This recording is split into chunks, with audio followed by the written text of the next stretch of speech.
नमस्कार दोस्तों, मैं आपका अपना सिद्धार्थ आज फिर लेकर आया हूं आर्टिकल 32। देखो प्यारे बच्चों, अगर हम भारतीय संविधान की बात करें तो भारतीय संविधान का जो आर्टिकल 32 है उसको संविधान की आत्मा कहा जाता है। क्या कहा जाता है? संविधान की आत्मा कहा जाता है। और डॉक्टर भीमराव अंबेडकर ने कहा है कि अगर संविधान की कोई आत्मा है, अगर संविधान का कोई हृदय है तो वह आर्टिकल 32 है। ध्यान रखने वाली बात प्यारे बच्चों यहाँ पर यह है कि अगर आपसे पूछे कि भारतीय संविधान की प्रस्तावना को किसने आत्मा कहा, तो ठाकुरदास भार्गव ने भारतीय संविधान की प्रस्तावना को संविधान की आत्मा कहा। लेकिन आर्टिकल 32 में, आर्टिकल जो 32 है, डॉक्टर भीमराव अंबेडकर ने जो आपका संवैधानिक उपचारों का अधिकार है, आर्टिकल 32 किसकी बात करता है? संवैधानिक उपचारों के अधिकार की बात करता है, राइट टू कॉन्स्टिट्यूशनल रेमेडीज की बात करता है। इसमें प्यारे बच्चों 5 प्रकार की रिट होती हैं। कितने प्रकार की रिट होती हैं? 5 प्रकार की रिट होती हैं। इसमें बंदी प्रत्यक्षीकरण होता है जिसको हैबियस कॉर्पस बोलते हैं, इसमें परमादेश होता है जिसको मैंडेमस बोलते हैं, इसमें प्रतिषेध होता है जिसको प्रोहिबिशन बोलते हैं, इसमें उत्प्रेषण होता है जिसको सिलेस्ट्री बोलते हैं, और इसमें अधिकार प्रच्छा जिसको क्यू वारंटो कहते हैं। 5 प्रकार की रिट होते हैं। देखो प्यारे बच्चों, अगर मौलिक अधिकारों का हनन हो जाता है, अगर किसी के मौलिक अधिकारों का हनन हो जाता है तो व्यक्ति आर्टिकल 32 के तहत सुप्रीम कोर्ट का दरवाजा खटखटा सकता है। ध्यान रखने वाली बात यह है कि अगर ये 5 प्रकार की रिट हैं, आर्टिकल जो 32 है, आर्टिकल 32 के तहत सुप्रीम कोर्ट में डाली जाती है, और आर्टिकल जो 226 है उसके तहत हाई कोर्ट में डाली जाती है।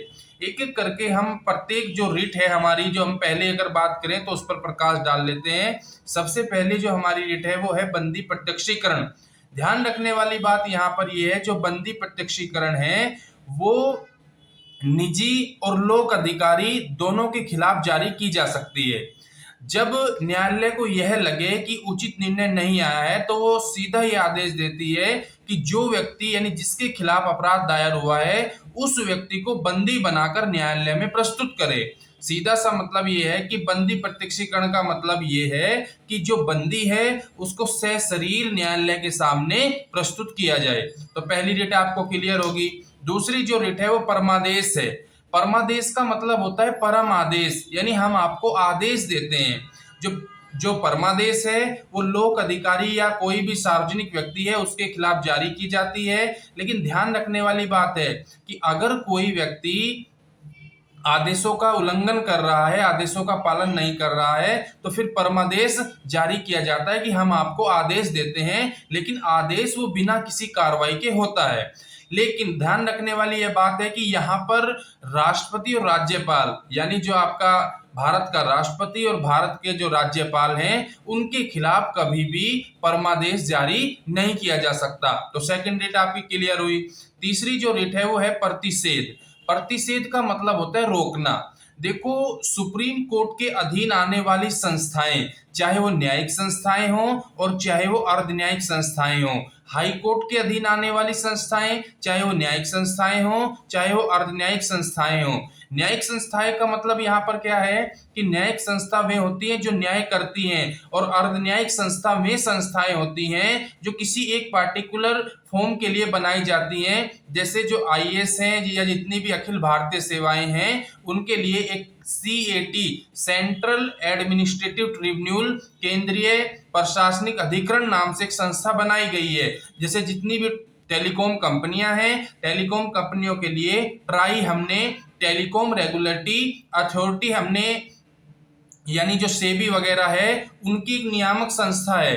तो जो संस्थाएं अर्ध न्यायिक संस्थाएं होती हैं, मतलब वो सेम जो न्यायपालिका है उसकी भूमिका को अदा करती हैं, उनको अर्ध न्यायिक संस्था कहते हैं। प्रतिषेध का मतलब ही होता है रोकना। तो न्यायिक और अर्ध न्यायिक संस्था के विरुद्ध ये जारी की जाती है। और इसमें ध्यान रखने वाली ये बात यह है कि जब कार्रवाई चल रही हो, कोई भी कार्रवाई अगर चल रही है तो प्रतिषेध रिट के माध्यम से हम क्या कर सकते हैं, उस कार्रवाई को रोक सकते हैं। जो हमारी चौथी रिट है वो है उत्प्रेषण।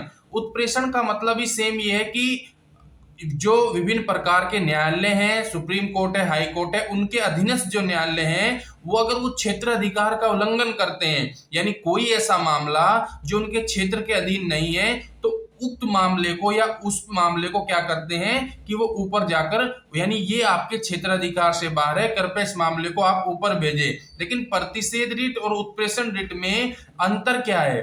प्रतिषेध रिट उस समय जारी की जाती है जब कार्रवाई चल रही हो, यानी कार्रवाई को तुरंत रोक देना। लेकिन जो उत्प्रेषण रिट है, उत्प्रेषण रिट जब जारी की जाती है जब न्यायालय का निर्णय आ जाता है, यानी उत्प्रेषण रिट बाद में जारी की जाती है और प्रतिषेध रिट तुरंत जारी की जाती है। लास्ट की जो हमारी जो रिट है वो है क्यू वारंटो। क्यू वारंटो मतलब अधिकार प्रच्छा। अधिकार प्रच्छा ये किसी लोक अधिकारी के विरुद्ध जारी की जाती है जब कोई गलत कुकृत्य, पैसा, रिश्वत या किसी भी अन्य ऐसे मामले से अगर कोई व्यक्ति किसी सार्वजनिक पद पर आसीन हो जाता है जिस पर उस व्यक्ति पर बने रहने का कोई अधिकार नहीं है, तो यह रिट उसके खिलाफ जारी की जाती है।